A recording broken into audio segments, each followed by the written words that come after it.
पत्रकार के रूप में मैंने बहुत सारे चेहरे देखे। जब मैंने सोचा कि मैं भी पत्रकार बनूंगी, बहुत सारे चेहरे देखे, लेकिन जैसे जैसे पत्रकारिता को समझती गई तो उसके अंदर की कालिख नजर आई। दिखा कि यहाँ पत्रकारिता नहीं, व्यवसाय ही हो रहा है। लेकिन जब रामोजी सर के संस्थान में काम किया मैंने, अंदर से इतनी खुशी हुई कि वाकई में देश में एक ऐसी शख्सियत है जो हमें मौका दे रही है कि तुम पत्रकार ही बनो, तुम चाटुकार मत बनो, तुम व्यवसाय मत बनो। अगर तुम्हें सच्ची ईमानदारी से पत्रकारिता करनी है तुम कर सकते हो। मतलब रामोजी राव सर ने न सिर्फ हम सबको तैयार किया, बल्कि नई जनरेशन में आप लोगों को पता होगा कि आज से 5 साल पहले इतना क्रेज भी नहीं था पत्रकारिता का। लेकिन जब से ईटीवी का डिजिटल प्लेटफॉर्म आप सबको पता ही होगा उन्होंने लॉन्च किया, ईटीवी की नई बिल्डिंग बन रही थी और मेरी ज्वाइनिंग तब हुई जब वो इनाडू के रूप में चल रहा था और तैयारी हो रही थी ईटीवी भारत को लॉन्च करने की। तो उस प्रोसेस में एक लंबा वक्त 1-1.5 साल वहाँ पर मैंने दिया। तो एक छोटी छोटी चीज़ कैसे मैनेज की जाती है, डिजिटल प्लेटफॉर्म टीवी से हटकर डिजिटल में कैसे शिफ्ट होना है, उस वक्त हम लोग कल्पना भी नहीं करते थे कि ये होगा कैसे। लेकिन उनका विज़न बहुत क्लियर था। उनके साथ 2 बार मौका मिला बैठने का, मीटिंग हुई। सबसे अच्छी बात ये थी कि उनके पास जब हम लोग बैठे तो अक्सर लोगों की ज़बान लड़खड़ा जाती है उनके पास बैठकर, या सोचकर कि इतनी बड़े शख्सियत है, हम उनसे क्या बात करेंगे, कैसे बात करेंगे। लेकिन जब हम लोग बैठे तो हमें लगा हम अपने घर के किसी सदस्य के साथ बैठे हैं और उन्होंने बड़े कॉन्फिडेंस के साथ एक हल्के लहजे में हमसे कहा कि तुम लोग अपनी आइडिया बताओ। वो मीटिंग इसलिए नहीं बुलाते थे कि आपको कुछ वो सीख दे, वो तुम्हारे आइडिया को, आपके आइडिया को सुनना चाहते थे। और वहीं से हम लोग समझ पाए कि अगर हमको फ्री हैंड होकर काम करने का मौका मिले तो शायद हम लोग भी पत्रकारिता में कुछ अच्छा बेहतर कर सकते हैं।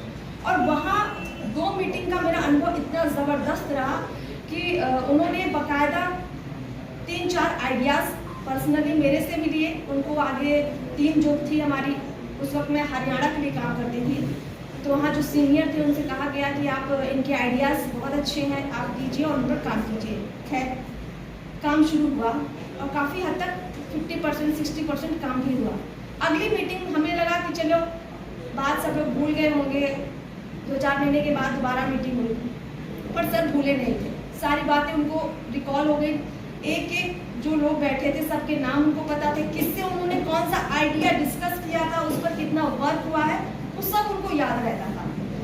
जब हम लोग वापस से उनकी मीटिंग में गए तो उस मीटिंग में उन्होंने और हल्का फुल्का अंदाज दिखाया और बहुत अच्छे लहजे में हम लोगों से कहा कि देखिए आप जो सोच रहे हैं उसको जब इम्प्लीमेंट करेंगे ग्राउंड पर तो हो सकता है चीज़ें 19-20 ज़रूर होंगी, इसलिए घबराना नहीं है। जितना सोचा है उसको करने के लिए रुकना नहीं है, मेहनत जारी रखनी है।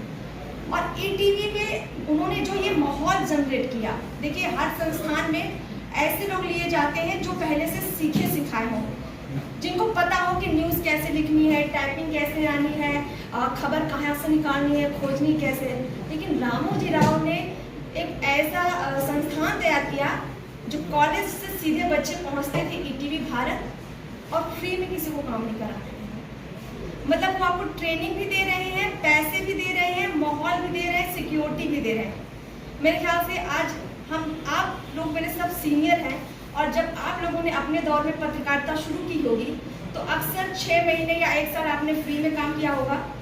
ये कहकर करवाया गया होगा कि अभी आप जूनियर हैं, अभी तो आपके सीखने के दिन है, अभी तो आप 1500 ले लीजिए और काम करिए। अच्छा काम करेंगे तो परमानेंट कर देंगे, नहीं तो फिर कहीं और देखिए। लेकिन ईटीवी ने ऐसा कभी नहीं किया।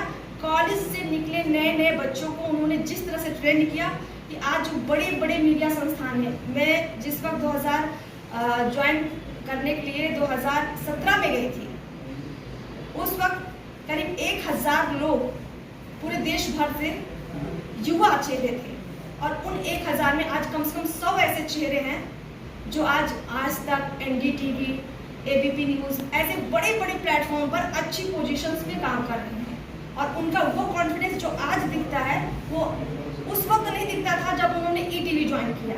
तो ईटीवी ने उनको उस लेवल पे पहुंचाया और उस लेवल को मेंटेन करते रहे इसी भरोसे के साथ, क्योंकि लोगों को पता था कि ईटीवी से सीख कर आए हैं तो इनको बढ़िया काम दिया जाए, और लोगों को दिया भी गया और लोग आज अच्छी अच्छी जगह पर पहुंच गए हैं। लेकिन पर्सनली ईटीवी में काम करने के बाद मैंने बहुत सारी जगहों पर इंटरव्यू दिए, बहुत जगह सेलेक्ट भी हुई, फिर कुछ जगह मैंने खुद से काम नहीं किया। वजह सिर्फ इतनी थी कि जो काम दिल से करने की स्वतंत्रता ईटीवी ने मुझे दी और सिखाई, वो मुझे कहीं दिखी नहीं। मेरा दिल नहीं माना कि मैं उस प्रेशर के साथ कि खबर को ऐसे घुमाना है, खबर को उस एंगल से दिखाना है, मतलब तोड़ मरोड़ कर पेश करने वाला जो सिस्टम है अभी मीडिया में, मुझे वो रास नहीं आया। इसीलिए मैं शायद ईटीवी के बाद किसी संस्थान में काम कर ही नहीं पाई। हमारी भी मजबूरियां हैं, आर्थिक रूप से हमको भी ज़रूरतें हैं, लेकिन उसके बावजूद कुछ महीने मैंने काम किया, फिर मैंने छोड़ दिया। मैंने कहा नहीं हो पाएगा, क्योंकि जिनसे हम शिक्षा लेकर आए हैं, रामोजी राव सर से, शायद उन्होंने हमारे दिमाग को सेट कर दिया है कि तुम्हें कंप्रोमाइज नहीं करना है, रास्ते बहुत है, खोजना तुमको है।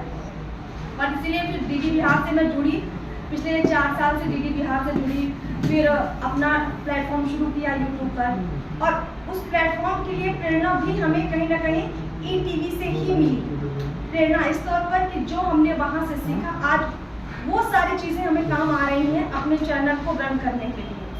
हो सकता है कि अभी हम उस लेवल पर नहीं पहुँचे हों, लेकिन मन को जो संतुष्टि है कि हम आज के दौर में भी एक स्वतंत्र पत्रकारिता कर पा रहे हैं, स्वच्छ पत्रकारिता कर पा रहे हैं, ये बड़ी बात है।